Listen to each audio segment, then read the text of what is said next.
Ella era gorda, baja, pecosa, con el cabello excesivamente crespo y algo amarillento. Tenía unos pechos enormes. Ninguna niña de nuestra edad los teníamos. Como si fuera poco, por encima de la blusa se llenaba de caramelos.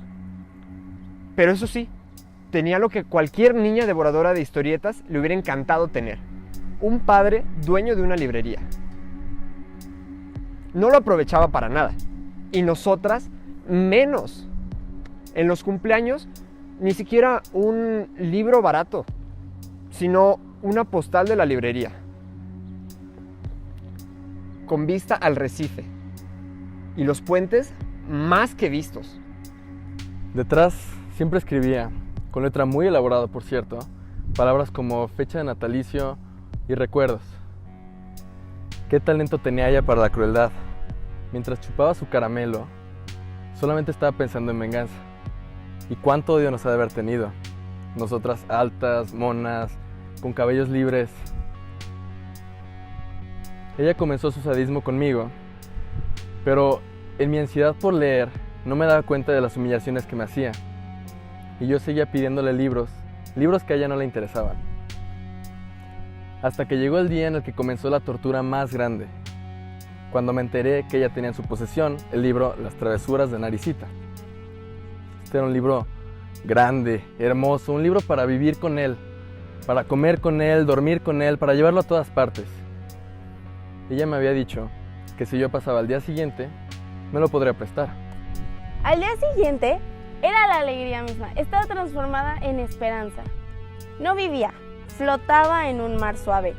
Las olas me llevaban de un lado al otro. Al día siguiente fui corriendo a su casa.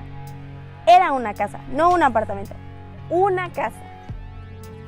Y toqué, y ella me miró fijamente. Me dijo que le había prestado el libro a otra persona, que si volvía mañana me lo prestaba. Me tuve que ir, desesperanzada. Me fui despacio, pero al poco tiempo la esperanza se volvió a apoderar de mí. Sabía que al día siguiente llegaría, que al día siguiente volvería esa esperanza del amor por el mundo.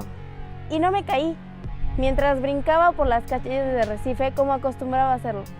No me caí, ni una sola vez. Pero las cosas no fueron tan sencillas. El plan de la hija del dueño de la librería era sereno y diabólico. Al día siguiente, ahí estaba yo, con una enorme sonrisa y el corazón palpitante para escuchar otra vez su respuesta, que el libro no lo tenía en sus manos. Yo que iba a imaginar que el drama se repetiría día tras día. Algunas veces me decía que el libro lo había tenido durante la tarde, pero como yo había venido hasta el día siguiente en la mañana, lo había prestado a otra niña. Yo normalmente tenía muchas ojeras y cada vez que ella me decía esto, sentía como estas se acentuaban más bajo mis ojos.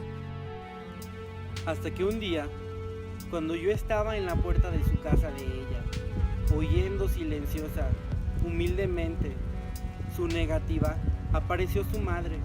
Debió de parecerle extraño la presencia muda y cotidiana de aquella niña.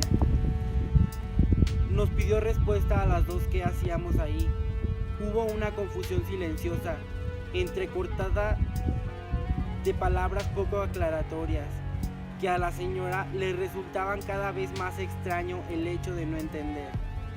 Hasta que, enhorabuena, entendió al fin. Se volvió hacia su hija y con una enorme sorpresa exclamó: ¿pero para qué quieres ese libro? Ni siquiera ha salido de casa. Y tú, en ese momento, nunca quisiste haberlo leído.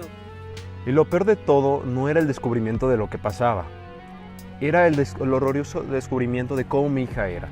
El odio que tenía hacia la niña. Nos espiaba en silencio. La potencia de la perversidad que se sentía de mi hija. Bueno, en fin, la niña rubia enfrente de nosotros esperando su libro, El viento de las calles de Recife. Fue entonces cuando por fin, recobrándome firme y serena, le ordené a mi hija: vas a prestar ahora mismo ese libro. Y a la niña se lo puede quedar todo el tiempo que quiera. ¿Entendido? ¿Cómo contar lo siguiente? Yo estaba ahí, atontada. Fue así como recibí el libro en mis manos. Creo que no no dije nada. Creo, tomé el libro. Salí, no saliendo, saltando como siempre. Fui caminando muy despacio. Sé que sostenía el libro, pegado a mi pecho, con mis 2 manos. Pero no importaba tanto el tiempo que tardara en llegar a casa. Tenía el pecho caliente y el corazón pensativo. Al llegar a la casa, no lo comencé a leer. Simulaba que no lo tenía con el fin de tener después el éxtasis de haberlo encontrado.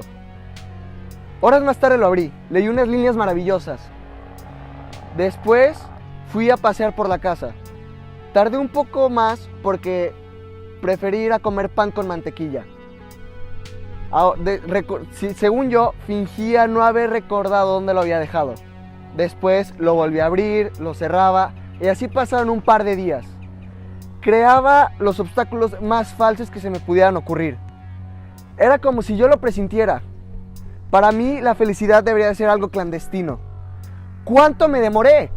Es decir, viví en el aire. Había en mi orgullo y mi pudor. Yo era una reina delicada. A veces me sentaba en la hamaca y me mecía junto al libro abierto en mi regazo.